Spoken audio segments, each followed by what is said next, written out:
Just to put into perspective, 25% of Uber's global bookings for drivers come from 5 cities, and London is one of those cities. Uber also employs, well, there's about 45,000 drivers in London and about 3.5 million Londoners that use the Uber app. So this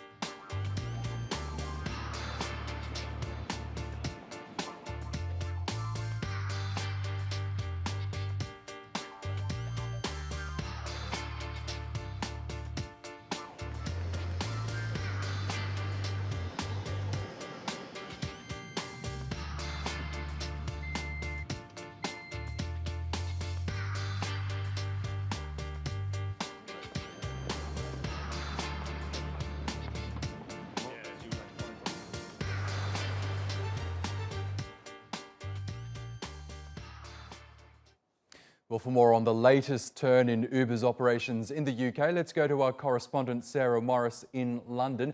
Sarah, a huge victory for Uber. Tell us more about what the judge had to say when he effectively ended a 3-year battle between the ride-hailing firm and regulators in London. Well, in handing down his ruling, the judge said that it's clear that Uber is now a fit and proper operator despite its historical failings. And I think this was the real test for the judge. He wanted to see from Uber, he wanted evidence that they had cleaned up their act, because those historical failings, well, they have been there for everyone to see. We've been talking about those for 3 years now. And there are allegations of insurance fraud. There are allegations that Uber moved too slowly to remove 3 drivers who'd been found to have sexually assaulted some passengers. There was also, and this was probably the biggest, I think, bit that they were discussing in this particular case, but the discovery that 24 Uber drivers had been sharing their licence, so to speak. So the 24 drivers were allowing other people who had not been vetted by Uber, who we had no idea who they were, what their skills were, what their historic background, criminal background could have been, and 24 drivers were allowing people to use their apps with those characteristics to drive.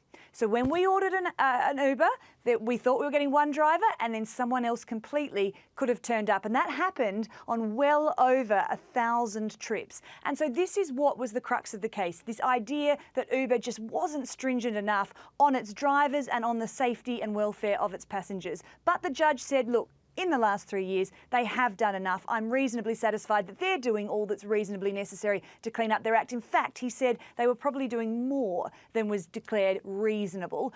So in that case, he has overturned the ban on their licence, and he's given them this 18-month licence. So for everyone else here in London, we can now catch an Uber at least for the next 18 months. And we know Uber has fought tooth and nail in order to get this ban overturned. It successfully won the right to continue operating while it was challenging these restrictions in court for the last 3 years. But what response have we had from Uber and, for that matter, the Transport for London regulator?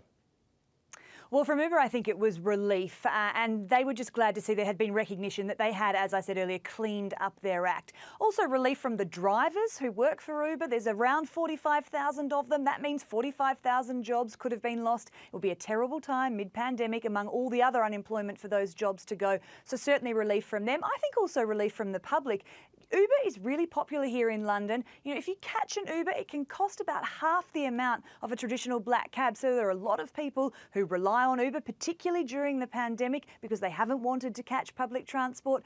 From Transport for London, though, which is the authority that tried to ban Uber, they say they're going to respect the judge's ruling today, but they say they are watching them, and if they find a single little breach, then they will not hesitate to put a halt on that 18-month licence they've been given. And what about the traditional taxi industry in London? As you hinted, black cab drivers have been fighting for a ban on Uber for years now because it's basically eaten into their market share, I guess. How have they responded to this ruling?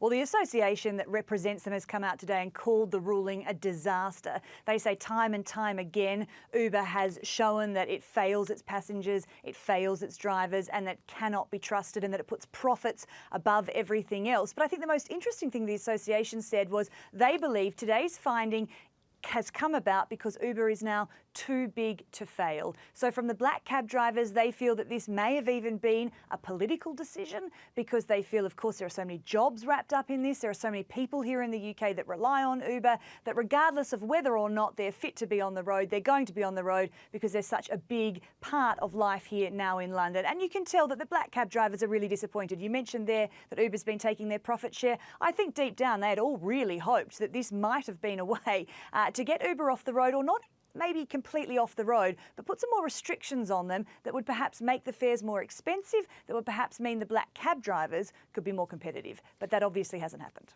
OK, Sarah Morris, thanks so much for bringing us up to speed from London.